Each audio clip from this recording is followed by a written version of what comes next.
Alors, donc, on voit, donc le CRIR a été inauguré dans les années 2000.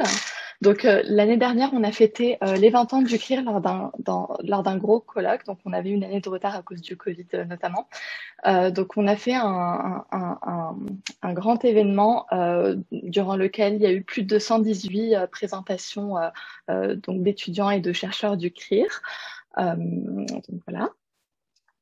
Donc l'organigramme du CRIR, alors il est assez complexe, mais ce qu'il y aurait à retenir, je dirais, pour les étudiants, c'est que le CRIR se divise en deux axes principaux de recherche. Pour chaque axe de recherche, vous avez un représentant étudiant.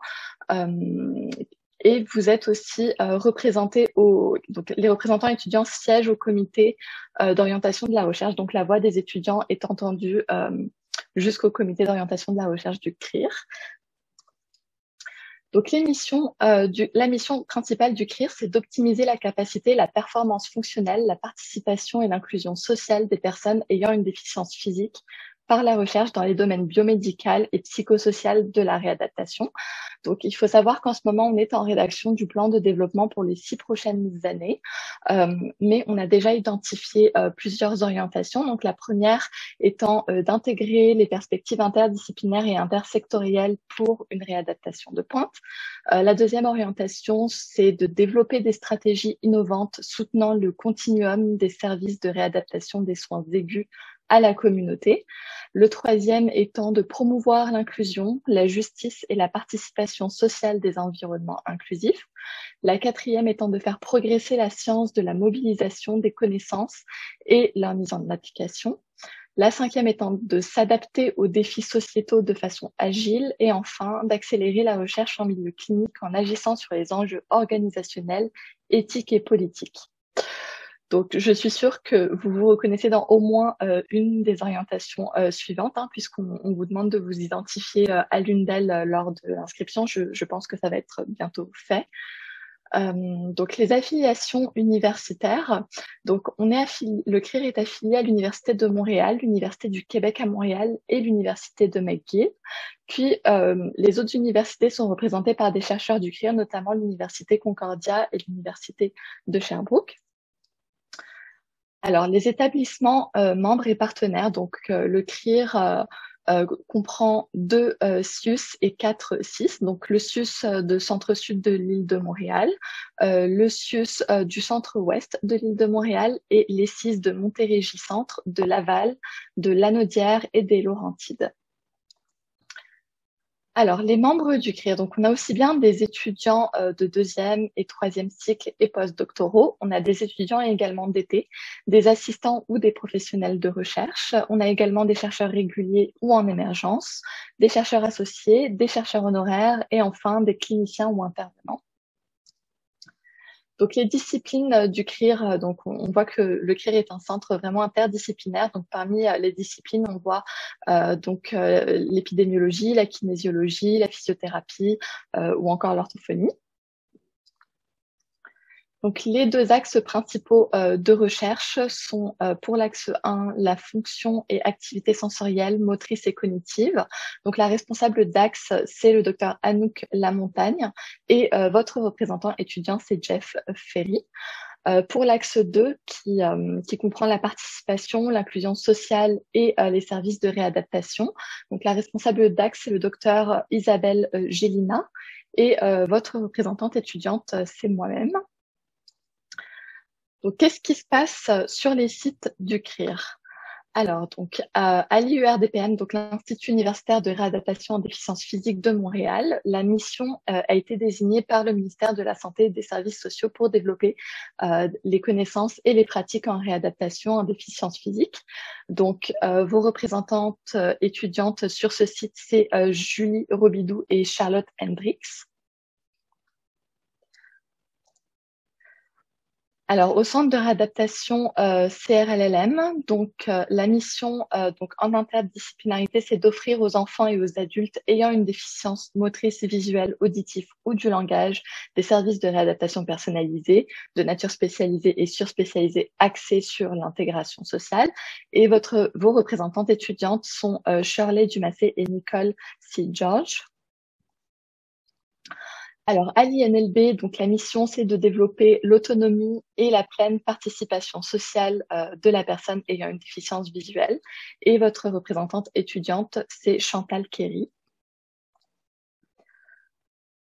Donc, enfin, à l'hôpital juif de réadaptation, donc la mission principale du centre hospitalier de services généraux et spécialisés est vouée à la réadaptation. Donc, vos représentants étudiants sont Bernat Delas Heras et Roya Khalili. Donc, au CRIR, on aime beaucoup cette diapositive qui montre les collaborations nationales et internationales. Donc, à travers le monde, on voit que le CRIR a de nombreuses collaborations. Et je vais laisser mon collègue Jeff Ferry vous présenter le personnel du siège administratif du CRIR. Merci beaucoup, Shumus, pour cette introduction. Est-ce que tu m'entends bien? Parce que j'aimerais ça pas parler dans le vide. OK. Parfait. So, to be fair to every student, I'll do the rest of the presentation in English. So, I'll present the Career Administrative Office personnel. So, if you can change the slide. So, first of all, we have Brigitte Filion, which is an assistant to the scientific director of Career. She assists the scientific directors in the day-to-day operation of the CRIR, supervise plans, coordinates, and controls activities related to management and material and financial resources. She also coordinates the activities of the administrative and research support staff. And finally, she ensures internal, external communication and act as a resource person and at the administrative level for the various career body. So very important person. Then we have Sabine Lenem, who is an administrative officer. She carries out the general secretary of the CRIR. She also ensured the reception and follow-up of student registration. She managed the membership database. She also supported the coordination of CRIR committee, like the board of directors. And she also supported financial management of CRIR. Then we have Chantal Bibot, who is a technical research assistant in logistics. She supports the student committee in the realization of its activities. She also provides logistical support for various CRIR project committees and events. She supports CRIR special programs like student scholarship. She also acts as a pilot for various communication and IT applications, for example, Zoom or Dropbox. And finally, she assists in corporate communication and newsletter writing. Next slide. Okay. We have Seron Canley, who is a technical research assistant and also the webmaster. He manages the FRQS registry. He produces reports related to scientific activities. He ensures the management of the content and the updating of the website. He collaborates on corporate communication, carries out the graphic design, for example, for Twitter, and finally, he acts as a resource person for surveys. You can, then there's Nancy Azevedo, so she's the access coordinator. She supports the access leader, like Isabel Gena, in the development and implementation of the programming of the research access.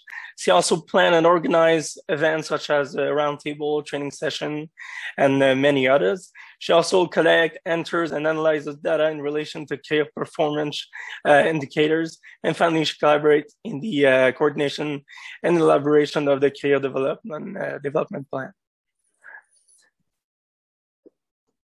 Then we have Alida Ismail. So she's a coordinator in partnership and knowledge mobilization. She provides advice and support for the realization of activities and knowledge transfer and commercialization. She also supports the development and implementation of research partnership programs at the local, national, and international levels. She promotes collaborative links between CRIR researcher and students, and also other partners like in the industry. She also, and finally, she collaborates on various CRIR special programs like student scholarship. And finally, we have Samir Sangani. So he's a project manager in digital health. He's really the person you want to talk to about REDCap. So he's a really professional in REDCap. He assists in the design, creation, and administration of surveys, project, and database. He also ensures configuration according to security compliance scores, support user if help is needed on the platform. He evaluates new Red Cap releases and conduct testing to determine the impact of new feature. And finally, he builds client-server application for end users. All right. So really sorry for all the talking and the reading, but it was really important to announce this beautiful team that we have at the CRIR. Then we have the student committee of this year. So you can see the Access student representative, that's me and Shumus. Then we have all the other representatives of the sites. So an amazing team again. You can, sorry, I almost forgot, but there's an opening for the Pavillon Gingras. So if you want to be a part of the student committee this year, if you want to be a part of it, you can contact Chantal Bibot on her email and just tell her that you're interested. But it would be really a good opportunity for you. Peut-être juste dire le message en français. Oui, non, c'est vrai, oui. Je vais faire le message aussi en français, bon point.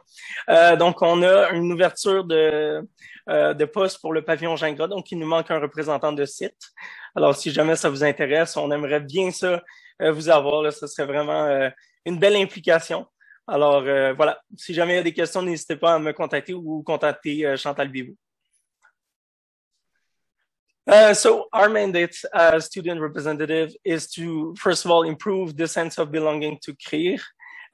We also bring students together in scientific and social activities. We ensure that the voice of all the CRIR students are heard during the research orientation committee. And we ensure that the privilege and benefits of the CRIR students are maintained. And we also promote networking among students and also among students and researchers. So, yeah, you can change. Okay.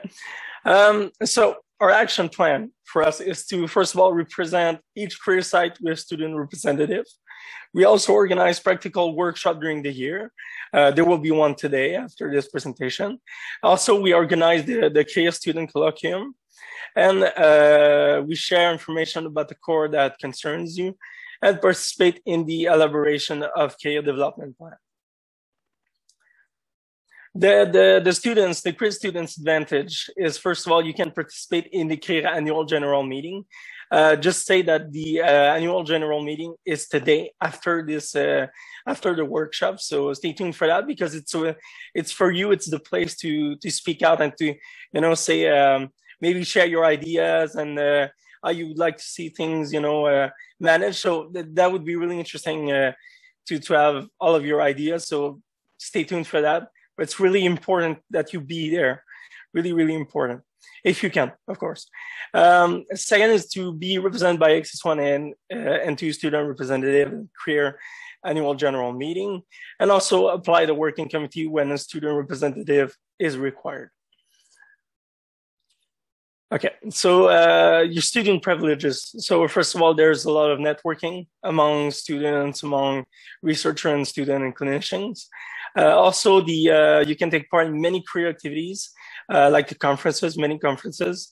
There's also possibility for graduate and postdoctoral scholarship, depending on the availability of the funds. And you can also receive financial assistance for presentation, conference, also translation, statistic, and methodology services. So your responsibilities as a CRIR student, first of all, is to notify CRIR of any relevant status change by email. For example, you change in membership status or a new award that you receive, new grant. Maybe you publish a new paper or communication. It's also important that you take the ethics training if you're involved in a project with a CRIR researcher. Also, you can. It's important to mention your affiliation with CRIR and the logo in all presentation, poster, publication, and others. Also participate in CRIR activities and promote rehabilitation research. I talked about workshops, and we wanted to put some example of last year's workshop, but just to show you that it's really important that you take part of it. For example, here you can see the ABCs of writing a scientific paper.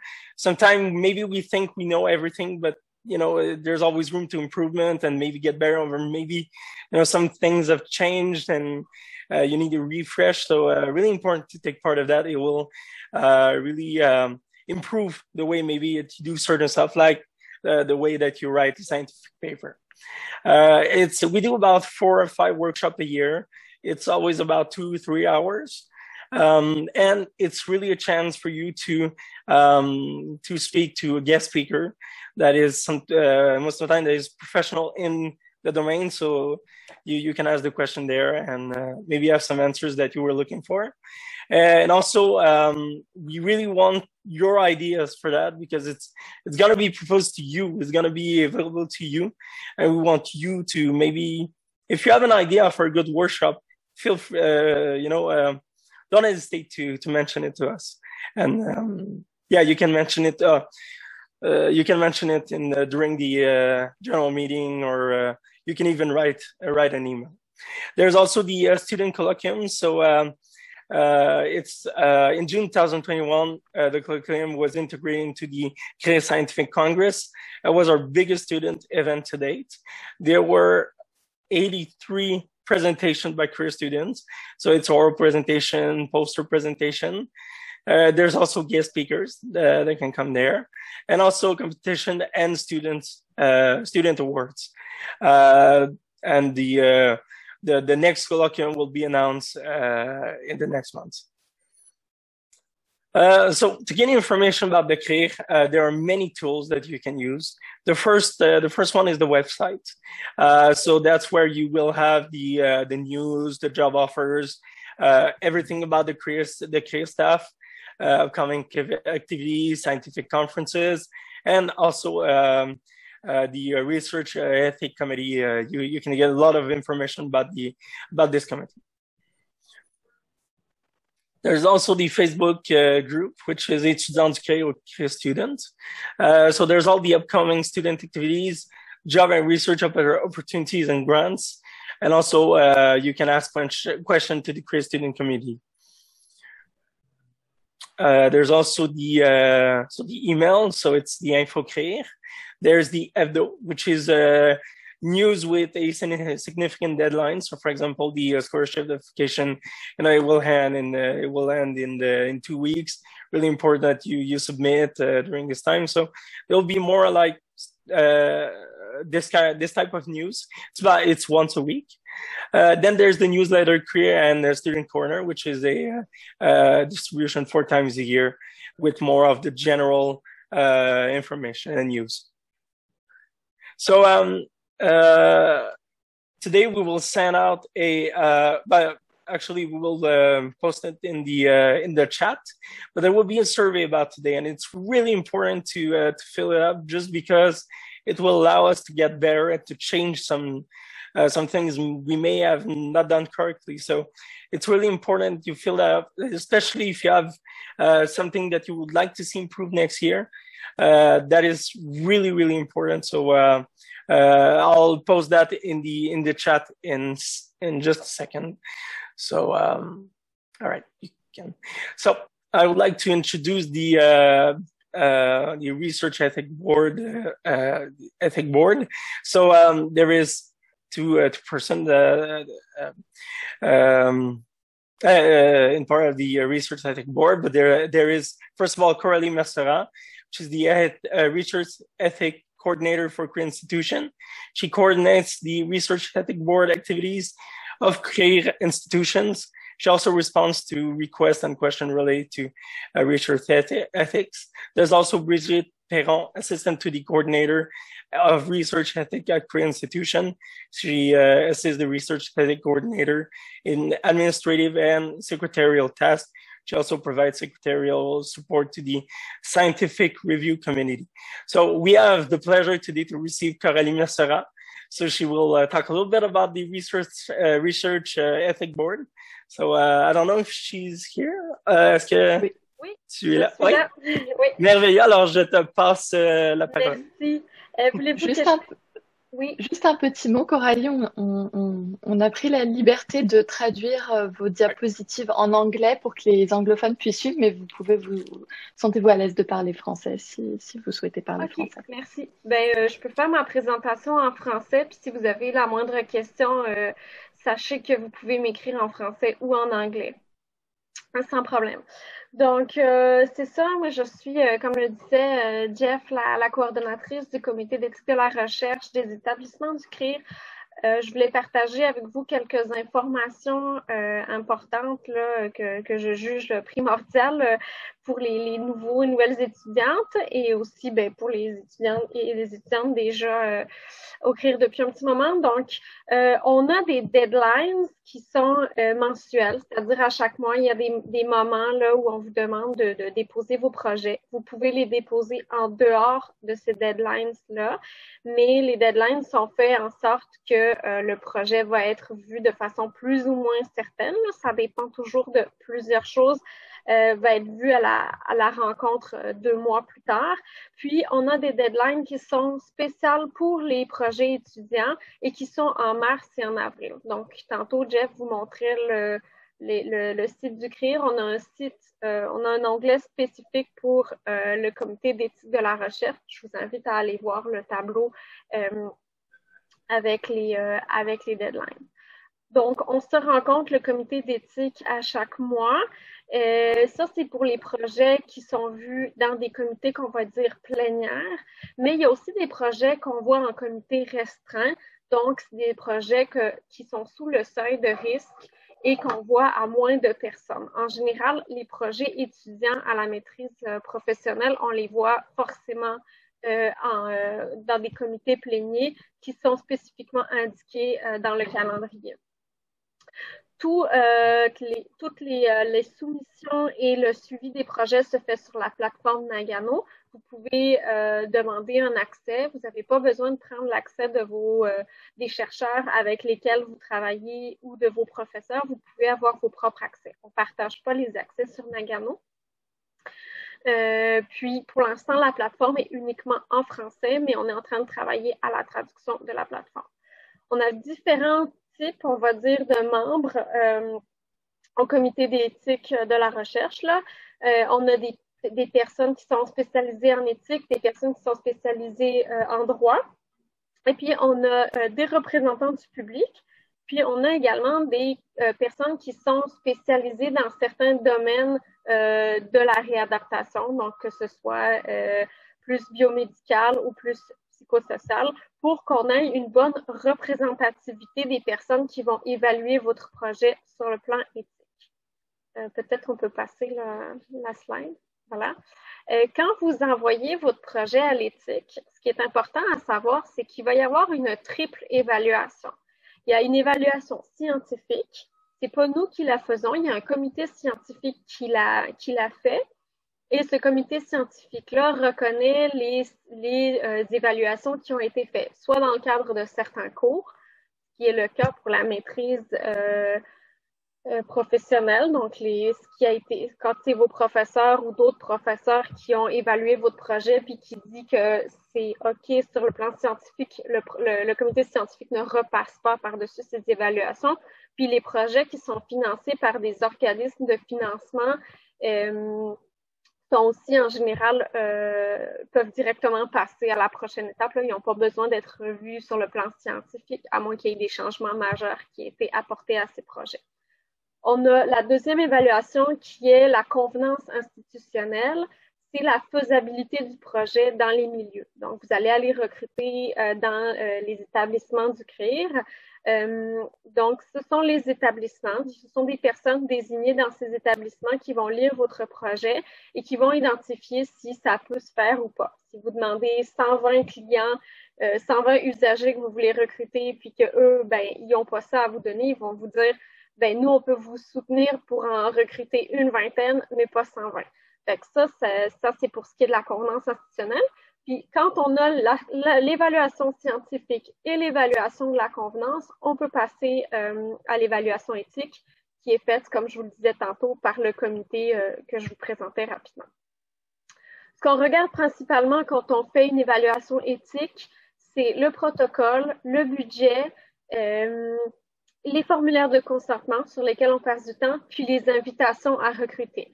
Il se peut que vous ayez plus de documents à mettre dans votre demande. C'est indiqué sur Nagano.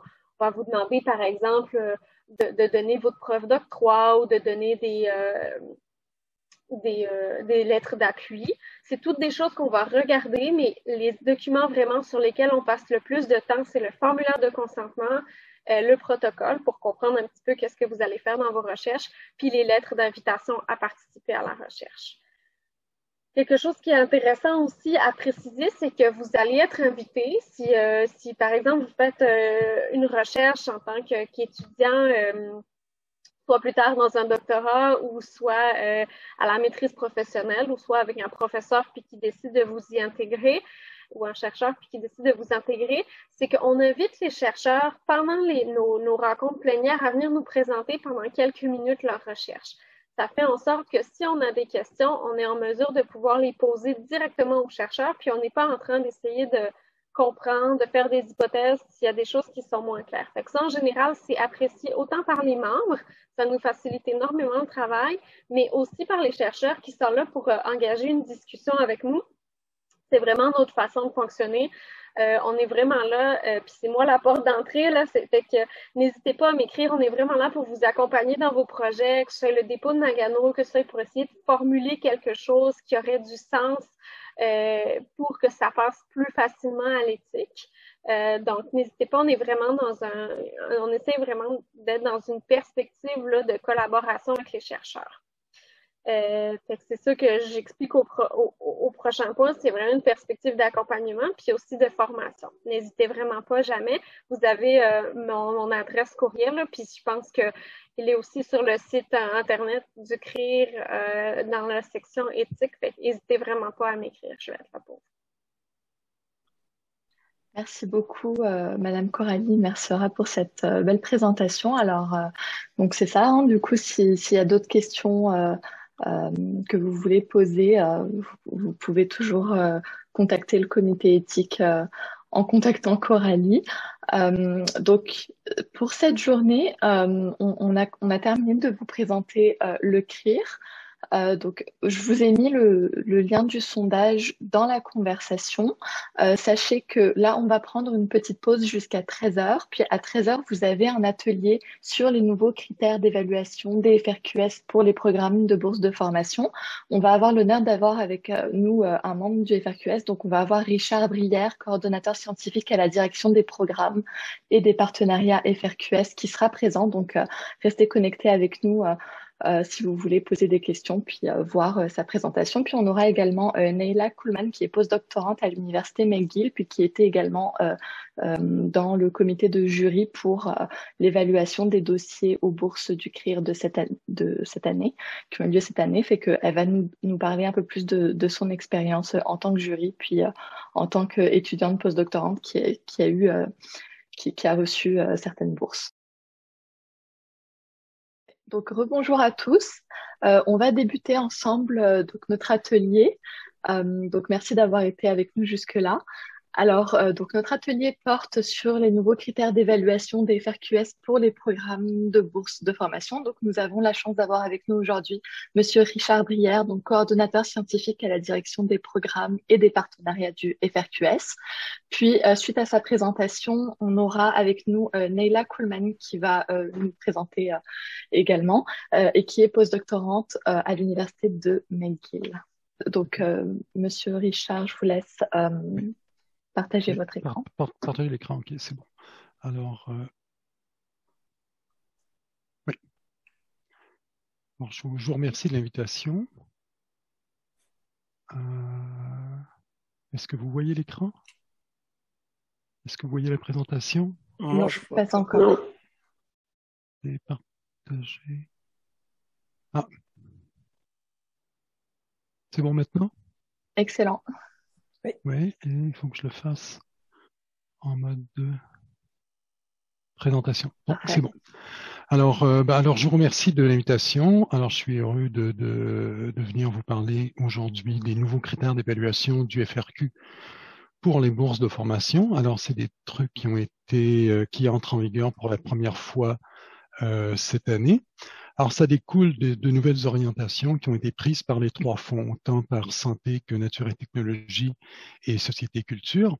Alors, les FRQ ont signé DORA à l'été 2020. DORA, c'est la Declaration on Research Assessment. C'est un programme pour évaluer la recherche qui a été élaborée à San Francisco et auquel plusieurs agences de financement à travers le monde adhèrent. Alors, les FRQ ont adhéré à ça l'année dernière. Il y a aussi la stratégie des FRQ en matière d'équité, diversité et inclusion. Et il y a aussi eu un rapport du comité intersectoriel étudiant sur l'excellence en recherche. Et l'idée, c'était de donner moins d'importance aux publications, qui en prennent beaucoup, et aux notes, aux relevés de notes et tout ça. Donc, introduire des nouveaux critères pour évaluer l'excellence et d'une façon plus inclusive. Alors, c'est une harmonisation qui va se faire à travers les trois fonds et en deux étapes. Alors, cette année, ce sont les critères d'évaluation, les formulaires, les documents à joindre. Et l'année prochaine, il y aura des changements qui seront apportés à l'admissibilité et aux règles d'utilisation de la bourse. Alors, il y a deux changements qui vont apparaître dans les formulaires. Il y aura une présentation intégrée du parcours où les candidats et les candidates pourront présenter ce qui les a amenés dans le domaine particulier de recherche qui les intéresse. Alors, qu'est-ce qui a été les influences positives? Quels ont été les obstacles à surmonter? Et c'est peut-être plus important pour les candidats, les candidates qui ont un parcours atypique, ceux qui ont peut-être arrêté leurs études pendant un certain moment, qui sont allés du côté professionnel et qui reviennent après ça compléter leur formation par des études de deuxième ou de troisième cycle. Et il y a aussi le nouveau critère de la mobilisation sociale. Alors, si on regarde ce qui se passe dans le critère d'évaluation, la capacité à présenter son parcours de façon intégrée est inclus dans le dossier le parcours académique. Alors, c'est évalué avec les relevés de notes, avec les prix de distinction et les bourses, et avec les expériences pertinentes et les réalisations scientifiques. Alors, c'est intégré là-dedans, ça vous permet d'expliquer ce qui vous a amené là. Et l'autre critère, c'est la mobilisation sociale, qui est un nouveau critère qui n'existait pas du tout. Alors, qui va compter sur 15 points % en maîtrise, 20 points pour les doctorats et 20 points aussi pour les bourses postdoctorales. Alors, qu'est-ce qu'on veut évaluer avec la mobilisation sociale? Alors, il y a trois sous-critères. L'aptitude à faire dialoguer la science et la société, la capacité d'engagement et la prise en considération des objectifs de développement durable des Nations Unies. Alors, les trois critères sont pris de façon globale, ce qui veut dire que vous n'avez pas à couvrir les trois critères nécessairement. Si vous êtes très fort dans l'aptitude à faire dialoguer la science et la société, vous pouvez obtenir tous les points en satisfaisant seulement un des trois sous-critères. Donc, c'est quelque chose qui est très flexible. Et comme on est dans une période de transition, alors on a demandé aux évaluateurs, aux évaluatrices qui regarderont les demandes, qui examineront les demandes, de faire preuve d'ouverture d'esprit. On sait qu'on est dans une période de transition, que personne ne s'attendait à voir ces nouveaux critères-là, donc que les dossiers sont peut-être pas à la hauteur cette année, mais que on pourra quand même obtenir tous les points si on répond seulement à un des trois sous-critères. Alors, le premier sous-critère, c'est l'aptitude à faire dialoguer la science et la société. Et c'est une des choses qui est apparue clairement pendant la période de la pandémie, c'est l'importance que la science dialogue avec la société. Il s'agit de donner de la meilleure information scientifique, puis aussi d'aiguiser l'esprit critique. Donc, c'est important, on juge que c'est important que les candidats et les candidates aux bourses de formation fassent déjà preuve d'aptitude à faire dialoguer la science et la société. Donc, ça peut être, et des exemples de ça, c'est la participation à un événement scientifique grand public ou à l'organisation de cet événement-là. Il peut y avoir des activités de vulgarisation scientifique destinées aux élèves des écoles primaires et secondaires. Je sais que moi, je viens du milieu des neurosciences et au mois de mars, il y a toujours une semaine qui s'appelait en anglais le Brain Awareness Week, la semaine cerveau en tête, où les étudiants de maîtrise et doctorat vont dans les écoles primaires et secondaires pour expliquer un peu certains aspects des neurosciences. Ça va être une contribution scientifique à une table de discussion citoyenne ou l'élaboration d'un sondage pour la communauté. Mais toutes ces choses-là servent à faire entrer la science dans le grand public et faire comprendre les choses qui parfois peuvent être plus difficiles à comprendre. Le deuxième sous-critère, c'est la capacité d'engagement. Alors, c'est la capacité à s'impliquer dans sa communauté. Donc, ça peut être l'apport à des projets communautaires, la mobilisation au sein d'une association étudiante, la mobilisation au sein d'une entreprise, parce que la capacité d'engagement peut être rémunérée ou pas. La participation à des activités éducatives ou sportives dans votre région et l'aide aux personnes vulnérables ou démunies ou l'aide internationale. Donc, si certains d'entre vous ont participé aux efforts dans les centres de soins de longue durée ou au début de la pandémie ou des trucs comme ça ferait partie de cette capacité d'engagement. Est-ce que ça va? Le troisième sous-critère, ce sont les objectifs de développement durable de l'ONU. Alors, les Nations Unies se sont entendues il y a quelques années sur 17 objectifs de développement durable pour rendre le monde plus vivable et qui ont trait souvent au changement climatique. Alors, ces 17, vous voyez les 17 objectifs, je les ai aussi en anglais. Dans ces objectifs-là, il y en a certains qui ont trait, celui où tout le monde peut se rattacher au fond de recherche en santé, c'est l'objectif numéro 3, la santé et le bien-être. Alors, ce qu'on va vous demander, c'est de réfléchir à votre projet de recherche et voir comment vous pouvez faire des liens avec d'autres objectifs de développement durable. Et comme vous êtes dans un domaine de recherche, la réadaptation, qui a plusieurs applications cliniques assez proches, c'est peut-être plus facile que dans certains domaines. Et sans OFRQ, on est bien conscient que tout le monde ne peut pas s'accrocher à ces objectifs de développement durable. La recherche qui est très fondamentale n'a pas d'application directe et c'est peut-être difficile. Donc, on ne s'attend pas à ce que tout le monde ait des choses à dire, mais je pense que dans votre domaine, c'est peut-être plus facile que dans d'autres domaines, que des gens qui font de la génomique ou le type de recherche que je faisais qui était sur la régulation du DART32 par la casine kinase 2, ben là, c'est peut-être plus difficile de faire entrer les objectifs du développement durable des Nations Unies là-dedans. Et dans ces objectifs-là, alors, il y a santé et mieux-être qui est l'objectif 3, mais si la personne devient plus mobile à cause des interventions que vous faites en réadaptation, peut-être que le travail, elle pourra obtenir un travail décent. Et donc, c'est un autre des objectifs. Ça peut aider à réduire les inégalités. Ça peut aider à favoriser l'égalité entre les sexes et ça peut aussi favoriser une éducation de qualité. Donc, ce qu'on vous invite à faire, c'est de lire. Alors, dans le guide, il y a un guide qui est... quand vous commencez la demande, il y a un lien vers le guide sur les nouveaux critères de formation. Et à la suite de ce guide-là, il y a des explications sur les 17 objectifs de développement durable des Nations Unies et comment vous pouvez les intégrer ou dans votre projet de recherche. Et encore là, on ne s'attend pas à ce que...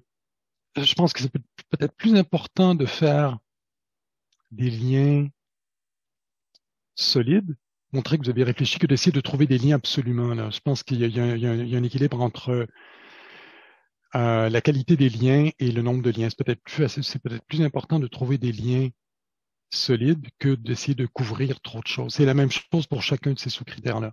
Je pense que l'important, c'est peut-être de montrer que vous avez une réflexion et vous pouvez le faire à plusieurs endroits dans le formulaire de demande.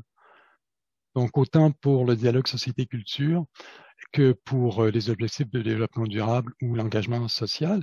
Et l'autre truc aussi, c'est que ce sont les activités qui ont eu lieu jusqu'à maintenant, mais aussi les activités qui auront lieu pendant la première année de l'obtention de la bourse. Donc, ça vous laisse quand même une marge de manœuvre, là. Ça peut être des choses que vous proposez de faire pendant votre première année de bourse. Donc, c'est pas nécessairement des choses que vous avez déjà faites. Évidemment, si vous avez déjà fait des choses, ben c'est à votre avantage. Mais je pense que cette année, ce qu'il faut comprendre, c'est qu'on est dans une période de transition et qu'il va y avoir, et que ça va être la même chose pour les évaluateurs et qu'on leur demande d'avoir de l'ouverture d'esprit. Donc, avant de terminer, une chose très importante, c'est que la date de tombée, de deadline pour les demandes de bourse cette année a été avancée d'une dizaine de jours. Donc, plutôt le 15 octobre, comme c'était depuis très longtemps, ce sera le 5 octobre cette année. Et Niala en parlera beaucoup mieux après moi, là, mais en détail. Mais je vous invite vraiment à commencer à travailler sur vos demandes de bourse en ce moment. C'est important de le faire. C'est important de lire les directives attentivement. Si vous avez des questions, s'il y a des choses que vous ne comprenez pas, n'hésitez pas à contacter les responsables de programme, les contacter par courriel, parce que vous imaginez que le nombre de demandes qui arrivent en ce moment, ce serait trop difficile de faire au téléphone. Donc, si c'est quelque chose dont vous n'êtes pas sûr, contactez-les immédiatement. N'hésitez pas il y a des choses que vous pouvez faire immédiatement. Il y a des démarches administratives qui doivent être faites le plus tôt possible. La carte de la RAMQ, si vous ne l'avez pas, ben, il faut faire la demande, pouvoir inclure la lettre dans votre demande. Il faut vous relever de notes officielles, les demander à l'avance. J'ai déjà vu il y a quelques années quelqu'un qui avait obtenu ses relevés de notes à 16h28 quand la date de tombée était à 16h30. Donc ça, c'est jouer avec le feu parce que si ça n'arrive pas au bon moment, ben, votre demande ne pourra pas être déposée. Et finalement, écrivez votre projet assez longtemps à l'avance pour pouvoir en discuter avec votre directeur ou votre directrice de recherche. Je pense que ces gens-là connaissent exactement le projet, puis leurs conseils seront précieux. Donc, mais je pense que la présentation suivante vous donnera tout ça en plus de détails, mais c'est d'une importance très grande de commencer le plus tôt possible ce genre de choses-là, surtout cette année quand si vous devez réfléchir à comment vous allez présenter votre mobilisation sociale, c'est peut-être important de commencer à y réfléchir maintenant. Et maintenant, je sais pas, là, j'ai peut-être. Est-ce qu'il y a des questions? Est-ce que vous avez, je peux les répondre autant en français qu'en anglais? Merci beaucoup à Monsieur Richard Briard. Alors, on va laisser le temps aux étudiants de poser leurs questions dans le panel de discussion. En attendant, on va directement enchaîner avec la présentation de Naila.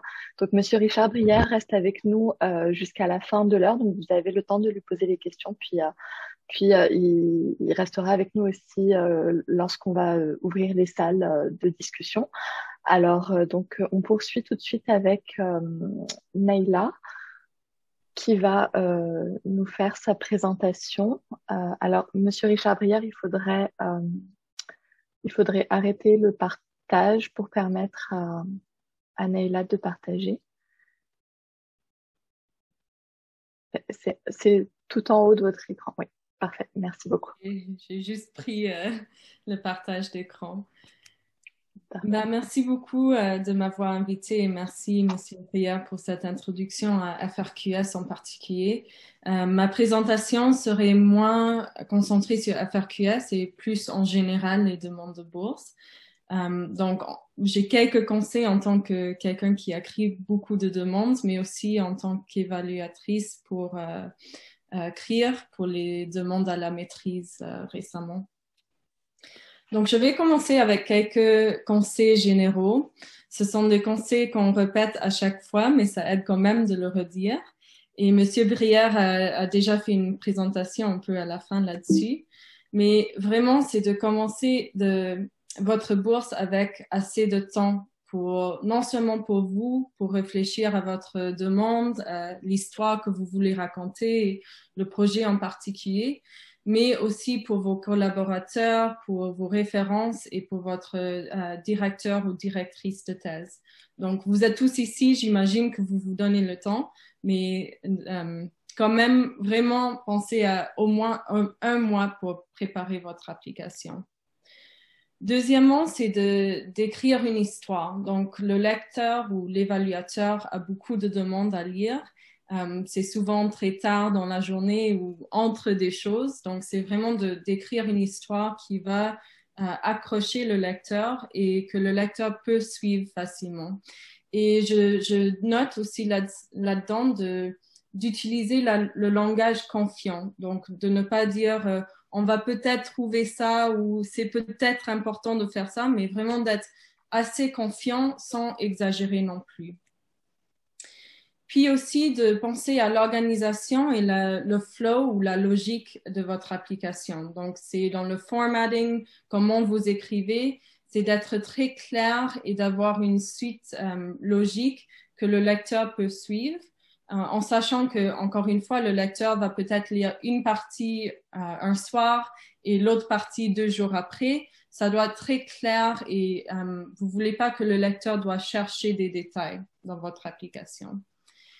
Et dernièrement, c'est encore de donner le temps pour faire un review, donc de faire des révisions, non seulement avec peut-être des amis, des gens qui ne sont pas experts dans votre domaine, mais aussi de demander, par exemple, à d'autres étudiants dans votre groupe de recherche, peut-être un étudiant au postdoctorat, et votre directeur ou directrice de thèse de réviser votre travail et puis de faire des corrections après.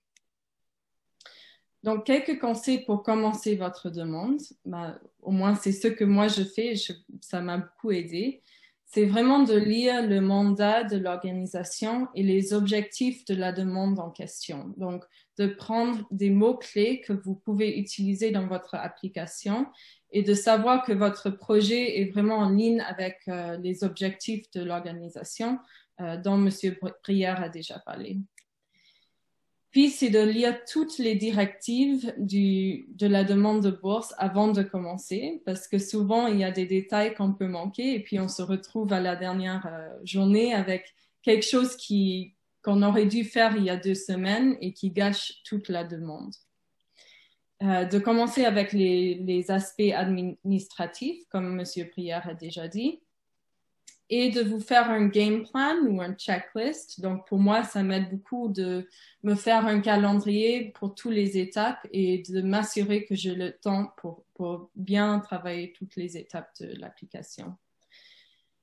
Après, c'est de trouver votre histoire. Donc, c'est fouiller dans la littérature, c'est de faire un brainstorm et peut-être de commencer avec un abstrait que vous pouvez déjà partager avec votre directeur ou directrice pour vous assurer qu'il y a une logique à votre projet. Et ça m'aide beaucoup de chercher des abstraits que j'ai déjà écrits ou un article que j'ai écrit, une autre demande de bourse, et de mettre tout ça sur une page pour pas commencer avec une page complètement like a blank page.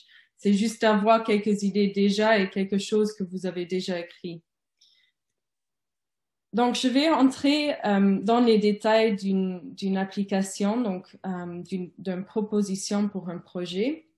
Et je sais que ça dépend du format et du contexte de votre projet, mais voici quelques conseils pour vraiment faire une application qui est logique et facile à suivre. Donc, le premier paragraphe, ça devrait toujours introduire le problème.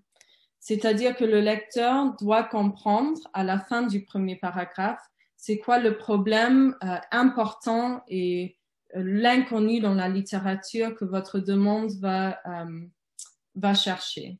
Donc, ça peut être des barrières, ça peut être des défis, des inconnus, des gaps que votre application va remplir. Et c'est de donner assez de détails au lecteur pour suivre le reste de l'application. Donc, tous les détails clés, toute la littérature clé pour votre application devrait être dans ce premier paragraphe. Et je dis sufficient information parce que vous ne voulez pas non plus donner trop de détails et mêler le lecteur dès le début. La première phrase, ça devrait être une phrase accrocheur. Ça devrait donner le contexte, mais aussi donner pourquoi c'est important pour cette organisation ou pour cette demande de bourse. Et puis la dernière phrase, ça devrait être la culmination du problème. C'est quoi le critical need? Donc, c'est quoi le besoin qui reste à remplir dans la recherche et comment est-ce que votre demande de bourse ou votre projet va remplir ce besoin? Donc, rapidement, je vous donne deux exemples d'un opening sentence, donc d'une première phrase pour une demande de bourse. Et je vais lire les deux, ils sont en anglais. Donc, le premier, c'est approximately 2 million children in the US make the transition from preschool to kindergarten every fall. Donc, ça donne de l'information. La deuxième, more than 15% of the 2 million children in the US who annually transition from preschool to kindergarten lack adequate social and or emotional skills necessary to thrive in the kindergarten environment. Donc, vous voyez que la deuxième phrase, ça donne les faits, mais ça donne aussi le contexte du problème qu'il y a dans la recherche ou le manque qu'il y a que votre demande va remplir. Ça donne le contexte de l'application. Et puis pour un closing sentence, donc on utilise le même exemple. Je vous lis ça et j'ai juste marqué des mots-clés là-dedans.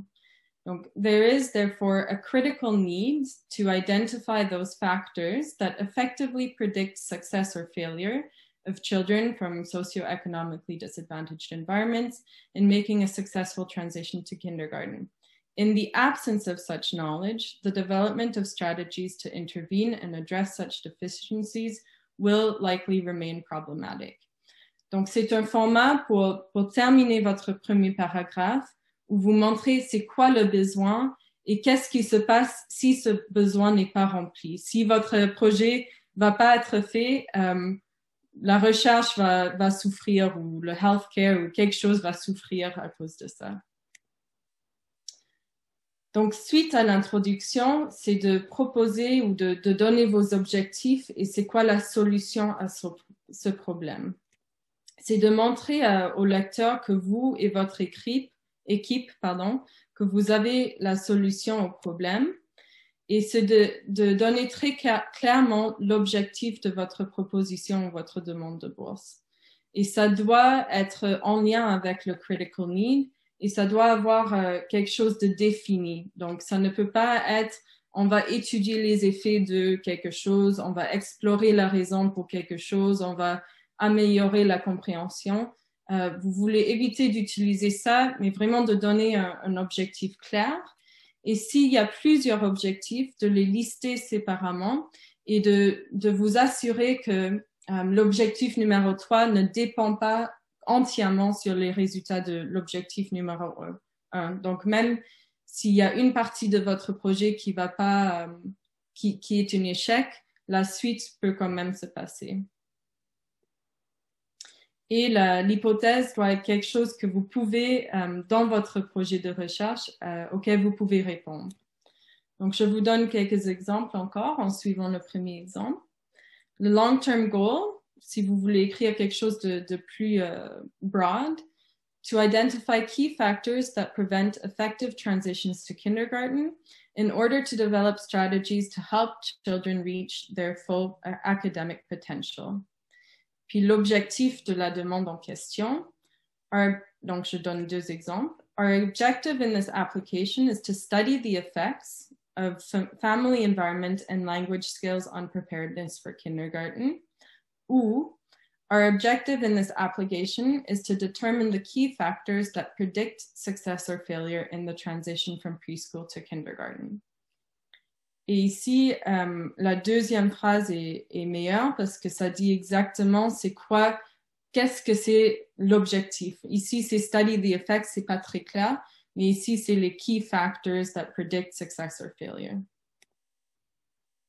Et l'hypothèse, my central hypothesis is that parents' English language skills and opportunities to socialize in home environments mediate successful transition to kindergarten.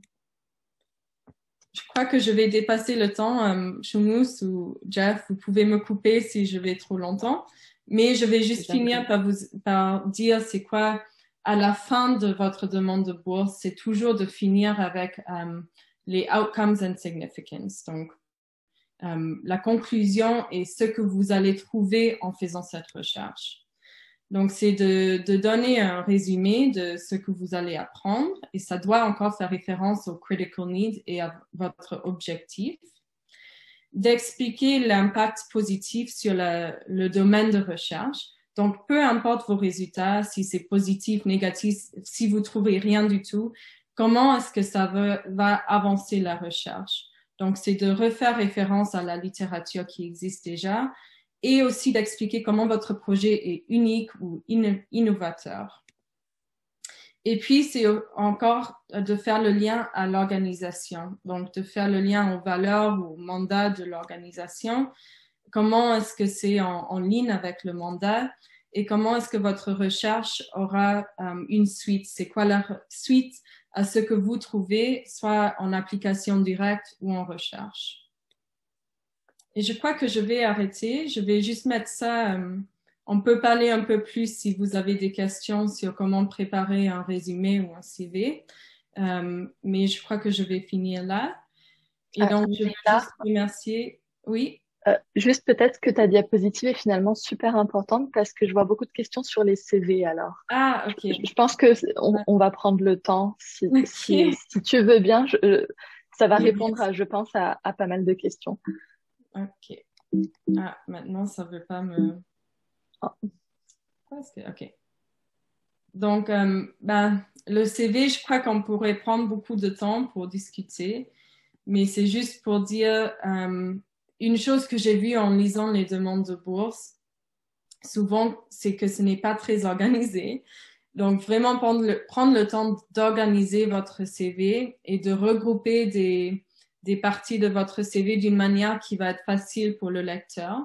Donc, c'est d'avoir des headings, donc des titres très clairs et de représenter toute l'information en point form, donc pas des longues phrases que le lecteur doit lire.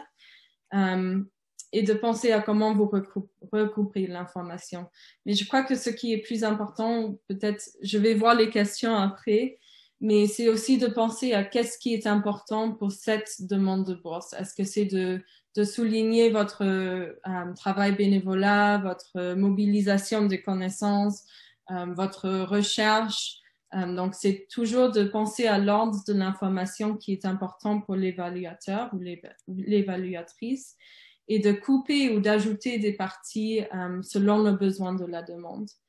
Et je crois qu'une chose que beaucoup de monde a du mal à vraiment highlight your achievements, donc de vraiment montrer que vous avez de l'expérience et de l'expertise.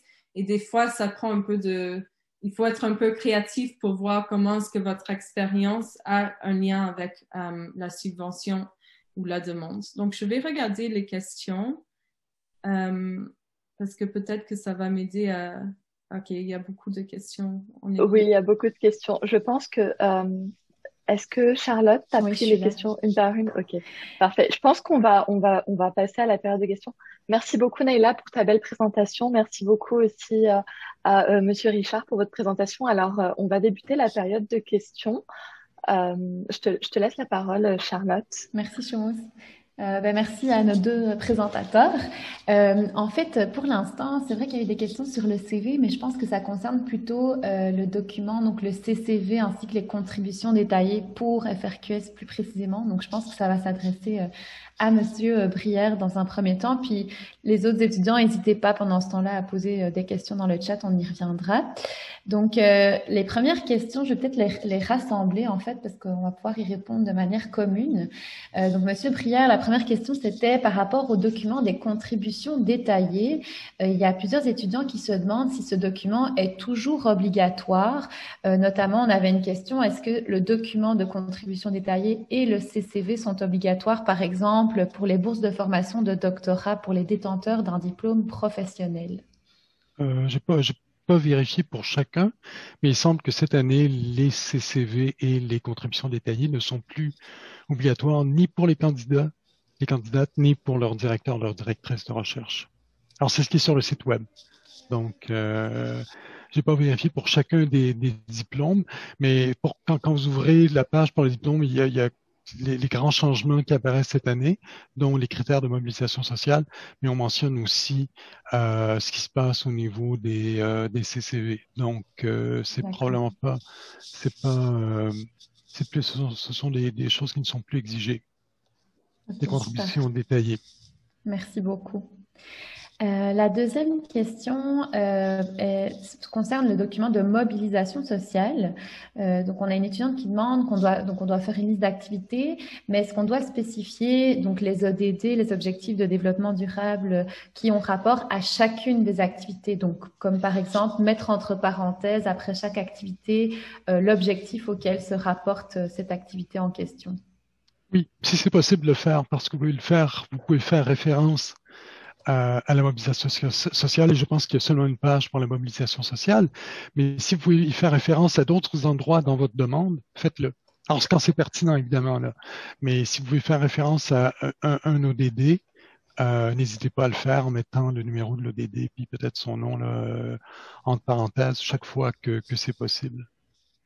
D'accord. Puis, une autre question concerne le document d'expérience pertinente et scientifique. On se demande si on doit lister toutes les publications et les présentations, puis comment est-ce qu'on doit les lister sur 2 pages, étant donné que c'est assez restreint comme espace. Est-ce qu'on doit utiliser notamment comme des tableaux, parce qu'à l'époque, dans les contributions détaillées, on utilisait des tableaux résumés. Donc, on se pose un peu des questions par rapport à ça ici. Oui, ben, je me pose les mêmes questions parce que j'avais pas vu qu'on laissait seulement 2 pages cette année pour ça. Et ça peut être en maîtrise, peut-être que ça pose pas vraiment de problème, mais doctorat, post-doctorat, ça risque d'être un peu serré. Donc, à ce moment-là, il faut peut-être faire un best. Ouais, c'est peut-être dangereux de faire un best-of, mais de mettre les choses les plus pertinentes. Si jamais il n'y a pas assez d'espace. Ouais. D'accord. Et puis, ouais. Mais si je comprends bien, les contributions détaillées ne sont plus obligatoires, donc c'est quand même important de présenter notamment les publications ou les présentations orales et affichées dans ce document d'expérience pertinente et scientifique. Oui. Mais ça, je pense que c'est une question que j'ai posée à mes collègues pour être sûr parce que c'est vrai que ça pose un problème s'il y a seulement 2 pages et s'il n'y a plus les contributions détaillées. Alors, je ne sais pas s'il y a la possibilité de quand même présenter les contributions détaillées, même si c'est plus obligatoire ou si ça risque d'être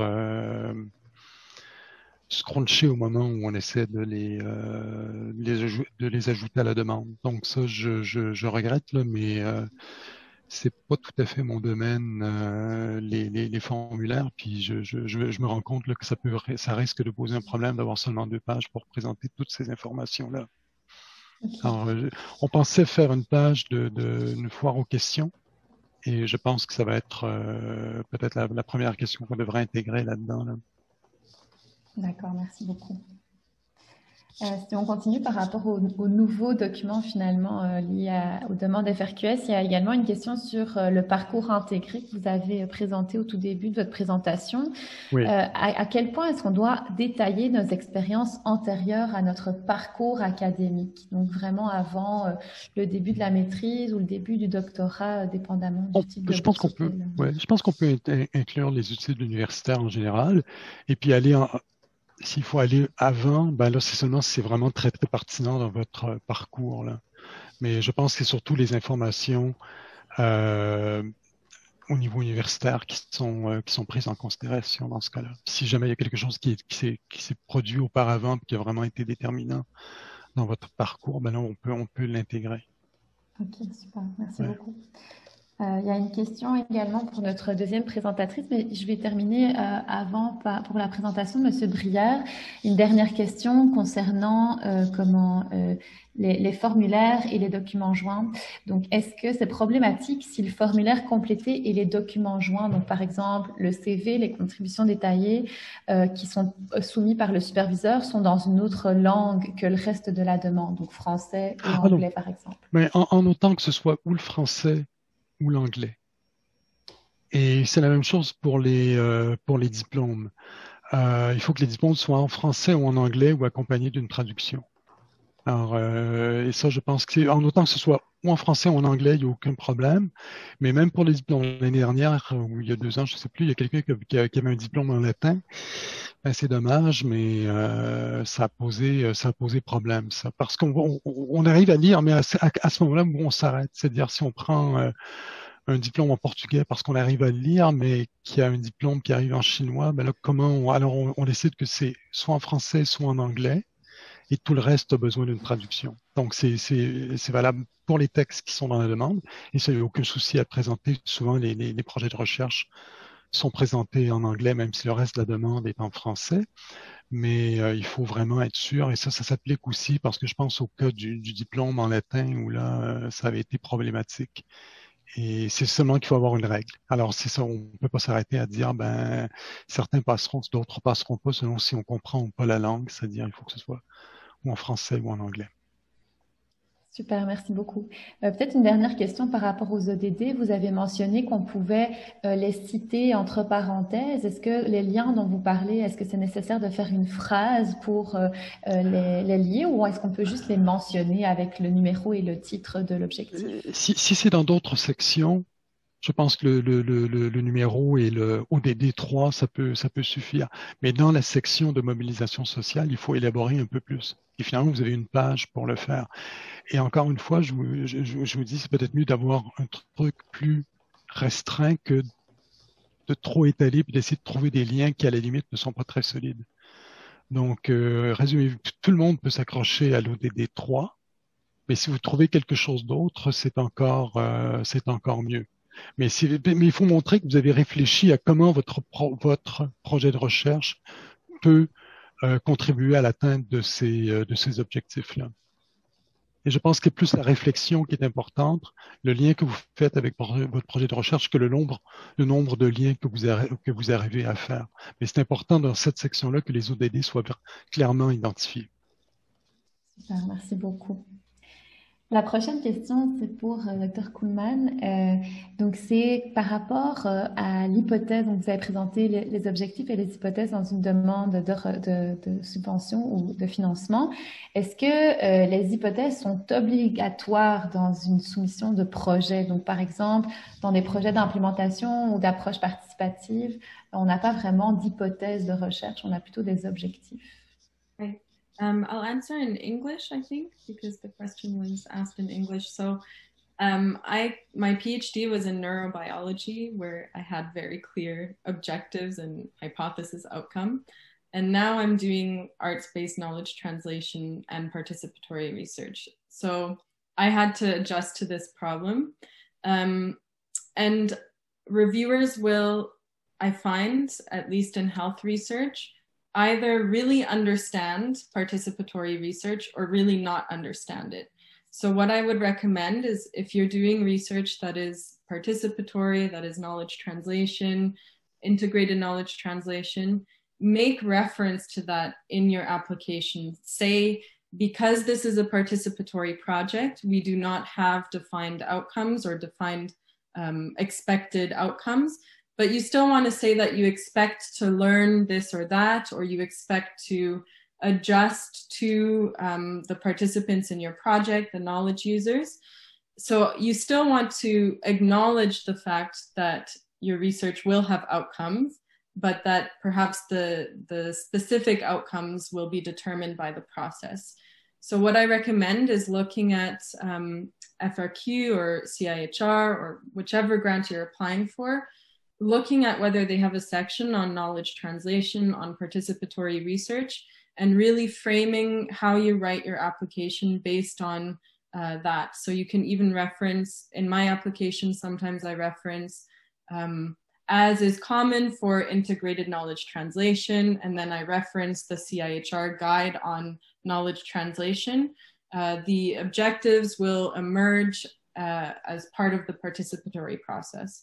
So just to make it clear to the reviewer that you don't, sorry, this is a long answer, but I think it's really important because reviewers often don't understand when it's, from my experience, they might not understand.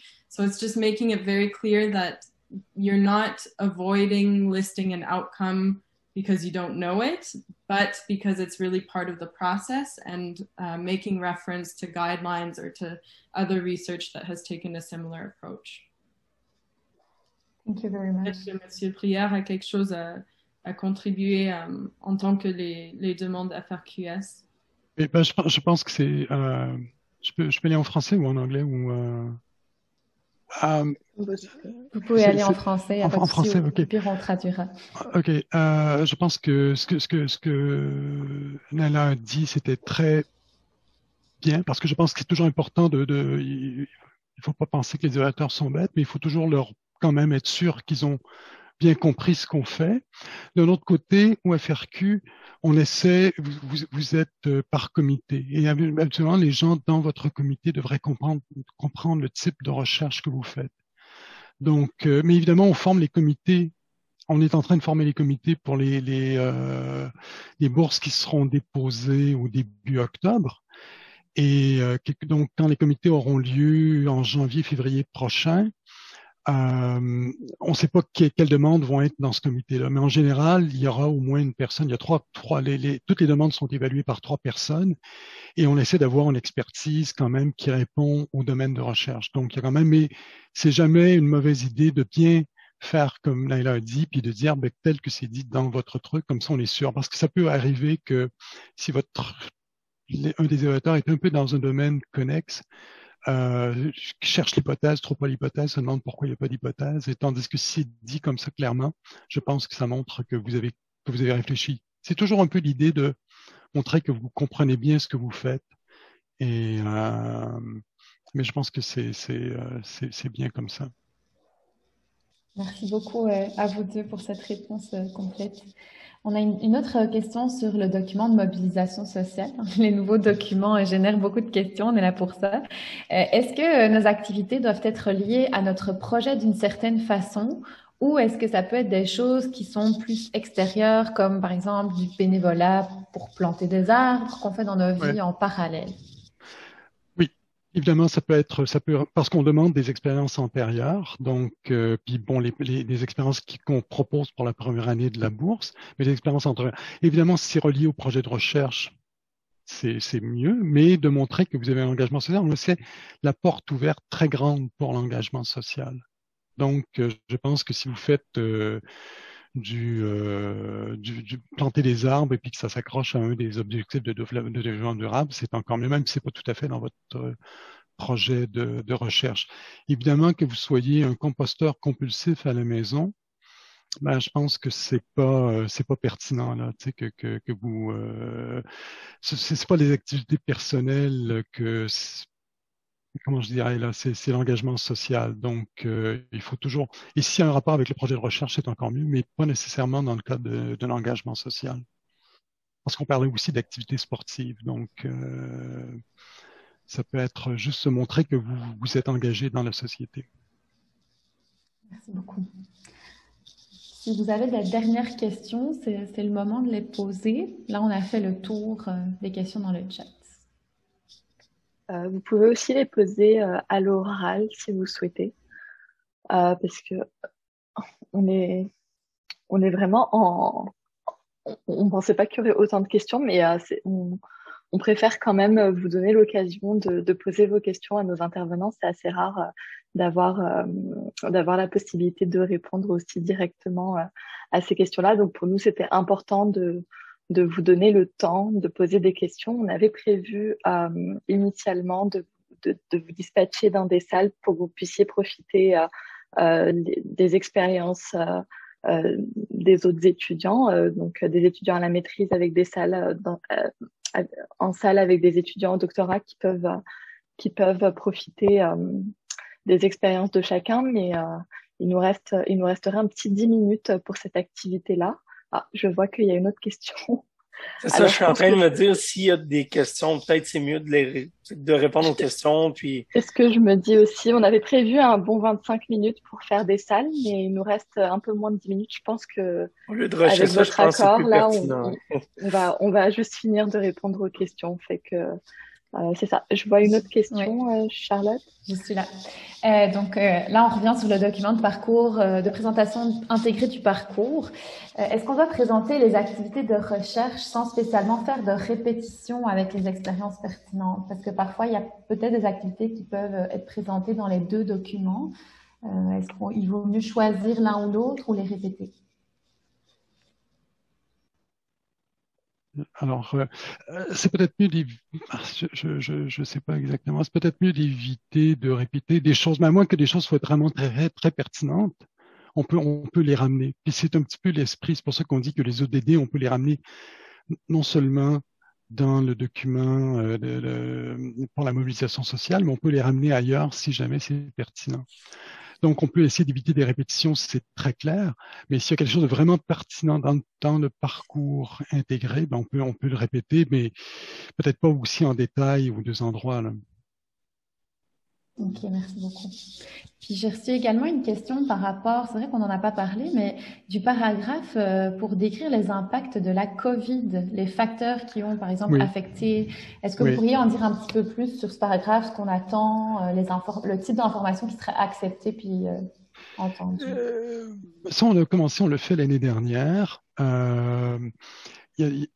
C'est pas tout le monde qui le fait, c'est pas un document qui est obligatoire. Encore une fois, on s'est rendu compte l'année dernière que les impacts de la COVID ne seraient pas seulement sur l'année qui était en cours, mais que les répercussions se feraient sentir encore pendant plusieurs années. Puis les répercussions maintenant sont peut-être plus importantes qu'elles étaient l'année dernière. Donc, c'est important de dire comment vous avez été impacté. Puis j'ai eu affaire, beaucoup de gens ont dû changer leur projet de recherche tout simplement parce que ils ont plus accès à avoir des patients à cause des restrictions sanitaires. Donc, il y a plusieurs choses comme ça qui peuvent ralentir votre parcours. Et là, c'est important de les mettre.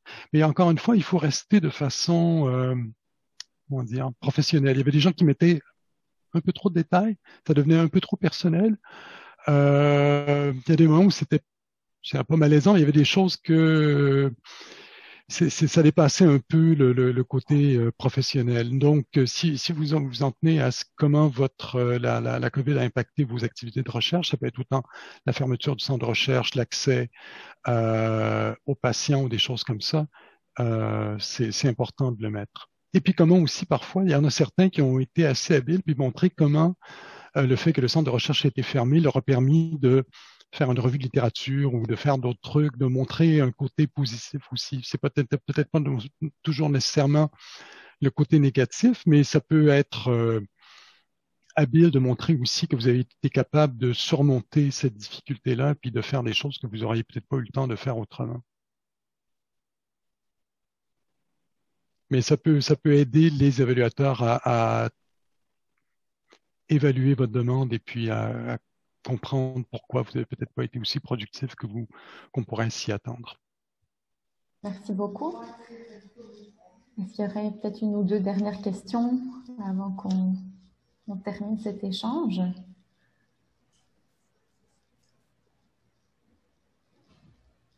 Je vais y aller avec le micro, ça va? On avait parlé en début de présentation, M. Briard, vous aviez nommé le EDI, Equity, Diversity and Inclusion. Est-ce que, je me semble avoir vu passer que ça allait rentrer dans les critères, est-ce qu'on n'en a pas parlé? Oui, j'en ai pas parlé, mais en fait, on lit beaucoup ça aux ODD. Et les FRQ viennent de publier un document, je pense que c'était le mois dernier ou au mois de juillet, une politique sur EDI, égalité, diversité et inclusion. Équité, diversité et inclusion. Donc, on est en train de faire argent et puis on fait toujours le lien. En fait, je ne l'ai pas fait de façon systématique, mais c'est souvent ODD dans le contexte de l'EDI. Donc, l'EDI rentre là-dedans. Et c'est une chose qui est importante aussi. Okay. Ça fait partie d'une espèce de mouvance en ce moment où on essaie de réévaluer l'excellence en recherche. On mettait beaucoup d'importance sur les résultats scolaires, les résultats universitaires, les publications et tout ça, mais on s'est rendu compte que ça donnait un portrait qui était quand même un peu trop restreint de ce que pouvait être l'excellence. Et là, il y a la Declaration on Research Assessment, DORA, auquel de plus en plus d'organismes ont adhéré. Je pense que les IRSC ont aussi adhéré à DORA. Il y avait des choses qui prenaient beaucoup d'importance, peut-être pas au niveau des bourses de recherche, mais au niveau des bourses de carrière, comme le facteur d'impact du journal dans lequel la publication était publiée. Et on se dit, mais oui, mais le facteur d'impact, c'est le journal, c'est pas la publication en tant que telle. Donc, on ne devrait pas se servir du facteur d'impact. Et tout ça amène une réflexion sur comment on définit l'excellence. Et il y avait aussi un rapport, il y a un comité intersectoriel étudiant, des étudiants de maîtrise, doctorat et postdoc, qui font des présentations au CA, au conseil d'administration des FRQ, et dans un des documents aussi, il y avait eu une réflexion sur une nouvelle définition de l'excellence. C'est pour ça qu'on a intégré ces nouveaux critères là, dans les demandes. Alors cette année, je pense qu'il faut être... on a parlé d'ouverture d'esprit du côté des évaluateurs. On est en période de transition, donc personne n'avait vu venir ces choses-là. Mais je pense que ça va devenir quelque chose qui va rentrer de plus en plus dans les demandes et dans leur évaluation. Merci beaucoup. Et là, moi, j'ai une question. En fait, on avait parlé à l'interne d'avoir une foire aux questions pour les choses qui allaient revenir. Puis on a fait un petit...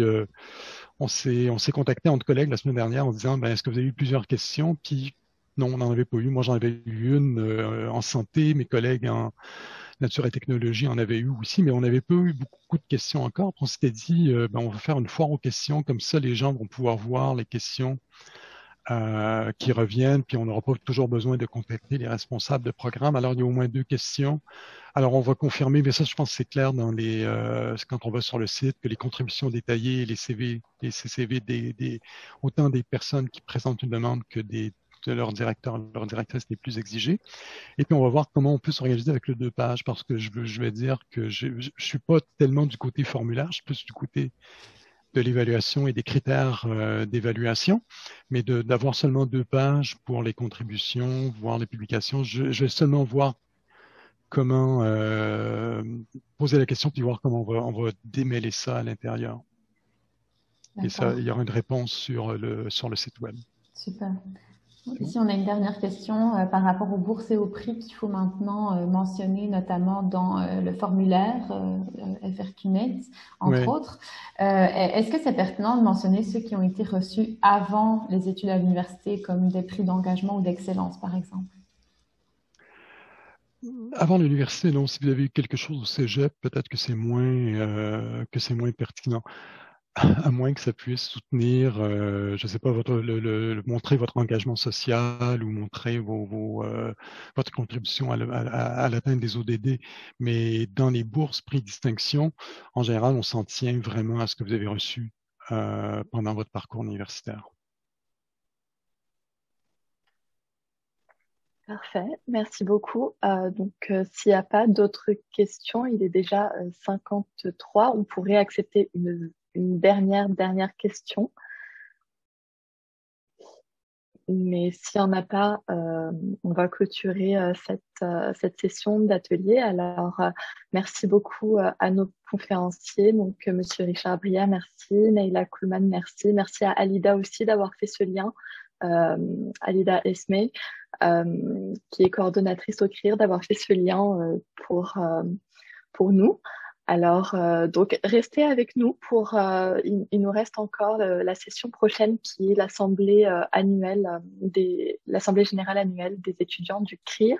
Alors, cette assemblée est vraiment importante pour nous parce que elle permet de récolter vos attentes et vos besoins envers le comité étudiant, donc notamment les prochains ateliers que vous voudriez voir venir.